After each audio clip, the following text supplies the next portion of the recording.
Ndërsa Imam Ahmedi tha, la tulawithu lisanaka bi lihumin nas. Imam Ahmedi, një imam i madh, tha, o ju njerëz, mos i ndytni gjuhët e juve me gjokin me mishin e njerëzve.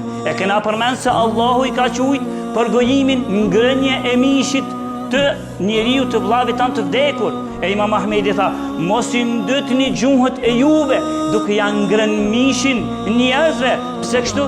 Tha se kjo është që është një lloj smundje, tha fa innaha summun la yahissu bihi hatta yahlik alqalb. Kjo është një lloj helmi, çka ti jep të folë të përgojimi kë, është një lloj helmi që ti e shtin gjuhën tënde, por nuk e vëren as shijen kur gjohesh derisa ai helmi shkon than zemrën tënde dhe ta prish zemrën. Dhe s'ki zemër ti mo, ti pastaj nuk merr vesh sen, ti nuk din dhe ti nuk i pret dhe si angrit vlerën fjalëve të Allahut dhe të pejgamberit, nuk e din se çfarë vlerë kanë pastaj fjalët e Allahut dhe të pejgamberit, se ta ka prish zemrën, helmi i përgojimit. Kështu tha Imam Ahmedi.